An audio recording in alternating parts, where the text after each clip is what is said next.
Hello everyone, कैसे हैं आप सभी। मैं हूं आपका दोस्त, आपका मैथ्स मेंटोर प्रकाश, और वंस अगेन मोस्ट वेलकम है aboard to JEE math academy में। तो हमारी जो सीरीज चल रही है, हम डिस्कस कर रहे हैं जेई मेंस 2026 के शानदार पीवाईक्यूज, और उसमें मैं ये हमारा वीडियो नंबर 2 है। और हम चैप्टर जो डिस्कस कर रहे हैं उस चैप्टर का नाम है सेट थ्योरी एंड रिलेशन और जनवरी शिफ्ट। तो देखते हैं कि आज ये कल हमने फर्स्ट वीडियो में क्वेश्चन डिस्कस किया था। आज हमारा जो क्वेश्चन है वो है क्वेश्चन नंबर 2 सेट थ्योरी का। अगर आप चैनल पर नए हैं तो चैनल को सब्सक्राइब जरूर करिएगा, इससे मुझे एक मोटिवेशन टाइप फील होता है। चलो क्वेश्चन को ढंग से पढ़ें कि एक सेट है 2 3 5 7 9। बढ़िया। अब जो रिलेशन डिफाइन है वो रिलेशन ए से ए में डिफाइन है, मतलब कि पहला सेट भी ए है और दूसरा सेट भी ए है। इस सेट से इस सेट में एक रिलेशन डिफाइंड है। रिलेशन कैसा है? 2x is less than 3y। तो पहले तो इस रिलेशन को ढंग से सेट करो। अगर ये बोल रहा है कि 2x is less than 3y, तो क्या मैं ऐसा लिख सकता हूं? देखो, y is greater than 2x by 3। पहली बात तो ये समझ में आ गई। ठीक है जी, मजा आ गया। Okay, this is the relation. अब तुम मुझे बताओ कि भाई x की वैल्यूज क्या क्या है। तुम्हारे पास x की वैल्यूज क्या क्या अवेलेबल है?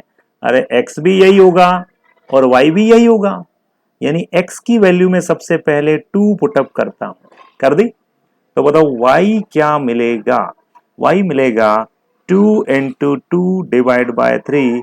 It means y is greater than equals to 4/3, approx 1.3 के आसपास। यानी y की वैल्यू 1.3 से बड़ी होनी चाहिए या इक्वल हो सकती है। तो बताओ क्या क्या ऑप्शन अवेलेबल होंगे। तो तुम मतलब y की वो वैल्यू जो 1.3 से बड़ी है, सारी ही अवेलेबल है, 2 3 5 7 9। तो सारी की सारी लिख दीजिए, 2 3 5 7 एंड 9। तो मुझे बताओ टोटल पेयर कितने बने? कितने बन गए भाई साहब? टोटल पेयर बन गए 5 पेयर्स। कोई दिक्कत नहीं। और इनको अगर मैं रिलेशन की फॉर्म में लिखता तो मैं क्या लिखता? देखो, x2 है y2, यानी कि 2,2। बहुत बढ़िया। दूसरा पेयर बनता हमारा 2,3, एंड देन बनता 2,5, देन बनता 2,7, और देन बनता 2,9। ये बात तो तुम्हारे क्लियर होगी दिमाग में। बहुत अच्छी बात है, आगे बढ़ते हैं। अच्छा, इस सेट ए को मैं इधर साइड में लिख देता हूं ताकि बार बार स्क्रॉलिंग की जरूरत नहीं पड़ेगी। 2 3 5 7 और 9। ठीक है, आओ इधर आओ। अब पहले हमने x इक्वल टू 2 लिया तो कि पेयर कितने बने? पेयर हमारे 5 बने। अब मैं x इक्वल्स टू 3 लेता हूं और देखता हूं पेयर कितने बनते हैं। x इक्वल्स टू 3 ले रहा हूं, ठीक है। तो x सब 3 लूंगा तो मुझे क्या क्या मिलेगा? तो y की वैल्यू मिल जाएगी, देखो 2 इंटू 3 अपॉन 3। बोले तो क्या y is greater than equal to 2। तो यहां पर भी तो 5 पेयर मिल सकते हैं। y की वैल्यू 2 भी हो सकती है, 3 भी, 5 भी, 7 भी, 9 भी। सारी तो 2 के ग्रेटर हैं, आई मीन 2 के इक्वल या ग्रेटर हैं। तो मेरे पास कितने पेयर बन गए? वापस वही 2 3 5 7 एंड 9। ये 7 कर देता हूं, ये 9 कर देता हूं। तो यहां पर भी मुझे टोटल पेयर मिल गए 5 पेयर्स। यहां तक कोई दिक्कत नहीं। तो 5 पेयर ही हो गए, 5 पहले से आ गए हैं। अब मैं देखता हूं x की जगह और क्या ले सकता हूं। अब मैं चेक करता हूं 5 पे क्या होगा। तो जब मैं 5 रखूंगा तो मुझे y क्या मिलेगा? चेक करिए, चेक करिए, चेक करिए। तो 2 इंटू मैंने लिखा यहाँ पे 5 अपॉन में कितना 3। ये मिल जाएगा मुझे y is greater than equals to 5 2 10, 10/3, लगभग आपका 3.3 समथिंग आसपास। तो अब मेरे पास ऑप्शंस क्या अवेलेबल है? 3.3 से बड़ा। तो 3.3 से बड़े तो हमारे पास में 5 7 और 9 ही है। तो 3 ही ऑप्शन होंगे, 5 7 एंड 9। यानी यहां पर मुझे मिल गए कितने कितने पेयर? 3 पेयर्स मिल गए साहब। ये मिल गए अपने को 3 पेयर्स। बढ़िया। अब हम उठाएंगे सीधा x5 x7 और x7 पे देखते हैं कितने पेयर मिलते हैं। तो y is greater than 2 into 7/3, 7 2 14, 14/3, यानी y की वैल्यू मिल गई मुझे 14 डिवाइडेड बाय 3, या मैं कह सकता हूं 4 3 12, और पीछे बच गए 2, यानी कि 3 4 12, यानी कि 4.2 समथिंग के आसपास, 4.2 या उससे बड़ा। तो क्या क्या मिल सकता है बताओ? 5 7 9, अगेन कितने पेयर मिल गए?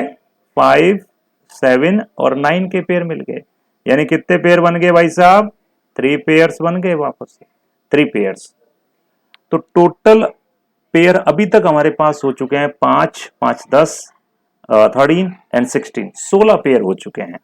चलो लास्ट एंड फाइनली हम चेक कर लेते हैं x इक्वल टू 9 के लिए, और देखते हैं कितने पेयर बनते हैं। y is greater than 2 into 9/3, 9 3 3 9, यानी कि y is greater than equal to 6। 6 या 6 से बड़े कौन कौन बोलो? तो 6 या 6 से बड़ा तो या तो 7 होगा या 9 होगा, यानी यहां से कितने पेयर मिलेंगे मुझे? 2 पेयर। तो कुल मिला के यही पूछना चाहता क्वेश्चन वाला कि m be the minimum number of elements required to be added in R to make it symmetrical relation। ओहो, पहले तो इसने बोला कि भाई L क्या है? L be the number of relations in R। तो L की वैल्यू तो मुझे मिल गई, L की वैल्यू तो मुझे 18 मिल गई। देखो कितनी आई भाई? 5 5 10, 3 13, 3 16 और 2 18, यानी कि ये तो 18 मिल गए। तो सर अब m क्या है? m क्या है भाई साहब? m है कि ऐसे कितने रिलेशंस में ऐड करूं कि ये सिमेट्रिक बन जाए। अब सिमेट्रिक का तुम्हें पता है क्या? सिमेट्रिक होता क्या?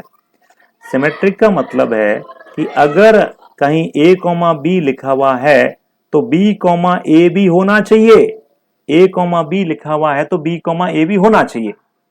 अच्छा ये बात है, तो जरा चेक करो, चेक करना पड़ेगा। देखो ध्यान से जब तुम देखोगे तो तुम्हें 2,3 तो मिला है, लेकिन तुम्हें 3,2 कहीं नहीं दिखेगा। चेक कर लो भले, 3,2 मतलब 3 वाले में 2,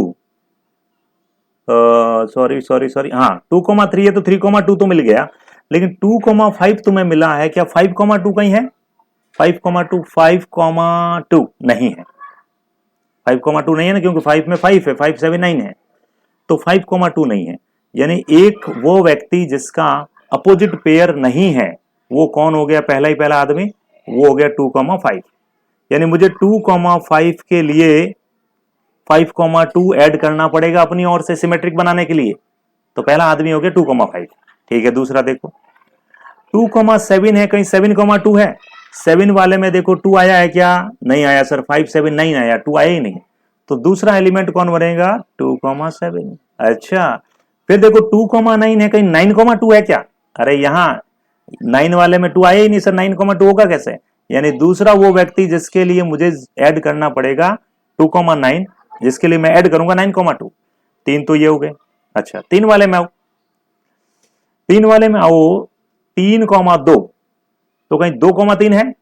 2,3 है, 3,3, 3,3 है, 3,5। अच्छा 3,5 के लिए क्या 5,3 है कहीं पर? 5,3 नहीं है, तो चौथा आदमी होगा। अच्छा आगे देखो 3,5 3,7 के लिए 7,3 है क्या? 7,3 नहीं है, तो फिर हो जाएगा 3,7 आपका। बहुत बढ़िया। और एक 3,9 के लिए 9,3 है क्या? नहीं है, तो एक हो गया 3,9। अब आगे देखो 5 के लिए देखो, 5,5 5,7, तो 7,5 है, हाँ 7,5 है। 5,9, तो क्या 9,5 है?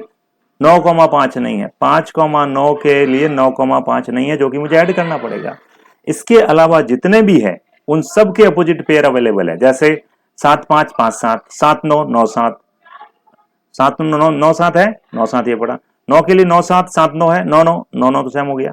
तो कितने पेयर हैं जिनके लिए मुझे कुछ न कुछ वापस रिवर्स ऐड करना पड़ेगा? 1 2 3 4 5 6 7, तो 7 ऐसे पेयर हैं जिसके लिए हमें इनके अपोजिट पेयर ऐड करने पड़ेंगे। तब जाके ये सिमेट्रिक बनेगा। तो देखो 18 तो पहले आ गया टोटल रिलेशन, और 7 पेयर्स हमें ऐड करने पड़ेंगे सिमेट्रिक बनाने के लिए। तो टोटल कितने पेयर बन गए भाई साहब? L प्लस एम कितना हो गया? L प्लस एम 25 हो गया, यानी कि D is the perfect answer. I hope समझ में आया होगा। ये था जेईई मेंस 2026 का क्वेश्चन। अच्छा, अगर आप चैनल पर नए हैं तो आप 7086784516 पर डायरेक्टली व्हाट्सएप से कनेक्ट हो सकते हैं, 70 867 84 516। और इसके अलावा चैनल पर नए हैं तो चैनल को सब्सक्राइब जरूर करें, क्योंकि ये सीरीज लगातार चलेगी और मैं सिस्टमेटिक वे से सारे, देखो चैप्टर वाइज डालूंगा सारे पीवाईक्यूज, पहले रिलेशन फंक्शन, फिर बेसिक मैथ्स, कॉम्प्लेक्स नंबर, खूब सारी चीजें, है ना, बट टॉपिक वाइज और चैप्टर वाइज।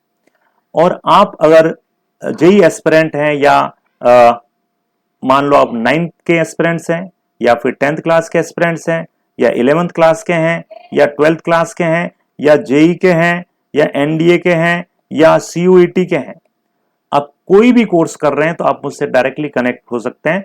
आपको 1-to-1, बिल्कुल 1-to-1 कोचिंग आपके अवेलेबल है, और डायरेक्टली मैं आपको मेरे एप्लीकेशन के थ्रू लाइव पढ़ाऊंगा अगर आप मुझसे जुड़ते हैं। नॉमिनल फीस में मैं आपको क्वालिटी और क्वांटिटी दोनों दे सकता हूं, ये मेरा आपसे वादा है। ओके फ्रेंड्स, चैनल को लाइक और सब्सक्राइब जरूर करें, और इस व्हाट्सएप नंबर को सेव कर लें, इस पर हाई लिख के मुझसे कनेक्ट हो जाएं। Okay friends, bye bye, take care, have a very very lovely day, good day.